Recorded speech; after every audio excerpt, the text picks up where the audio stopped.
Denar pravzaprav ni nikoli nastal kot papir. Nastala je ideja pretoka in prvi, ki so to razumeli, niso bili ekonomisti v tistih časih, ampak pazi to, bili so magi, svečeniki in alkimisti. Stari magi niso služili denarja, znali so ga ustvarjati. Razumeli so, kako se energija obilja zgosti v snov, kako se pretok odpre in kako se zapre.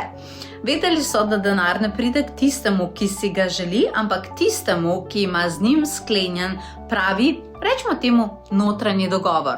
In ravno to znanje se je skozi čas, nažalost, izgubilo, ampak ga lahko dobimo nazaj. Danes ljudje delajo več kot kadarkoli prej, pa je denar še vedno vir stresa, krivde, nihanja in občutka, da nikoli ni dovolj.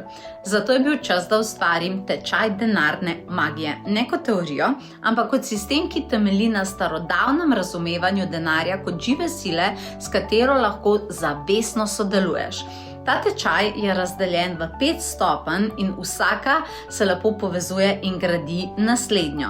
Na prvi stopnji vstopiš v magijo suverenosti. Tukaj razvežeš stare zaprisege, prepovedi in krivdo, ki ti preprečuje mogoče imeti več, in magi so vedeli, da brez notranjega dovoljenja ni obilja. Zato tukaj postaviš svoj osebni denarni red in prvič jasno stojiš v prejemanju.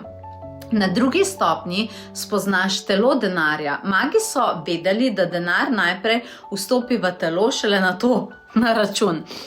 Naučiš se, kje v telesu denar zadržuješ, kje ga potiskaš stran in kako aktivirati telesno magnetiko, da denar ostane in se ne razprši.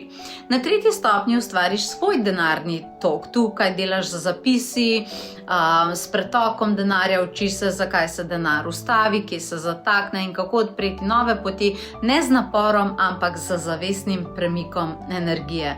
Magi so to definitivno obvladali in zato so imeli obrede, rituale v roke, vse živo. Na četrti stopnji delaš z denarnimi žigi. To so osebni simboli, s katerimi magi kodirajo obilje. In obilje se zelo pusti kodirati. Tukaj razvežeš odpor do prejemanja, daril, višjih zneskov ter ustvariš simbole, ki stabilizirajo tvoj odnos z denarjem.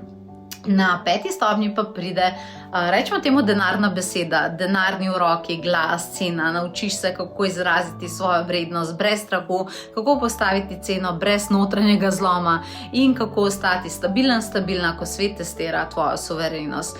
To ni tečaj, kjer se učiš preživeti, to je tečaj prave magije, kjer ustvarjaš, kjer to besedno čaraš. In magi so to znali in zdaj je čas, da se tega naučiš tudi ti in da se to znanje vrne v sodobno življenje. Bodi del tega, verjamem, da ti bo zelo všeč in seveda pride prav. Pridruži se nam na potovanjeduše.si.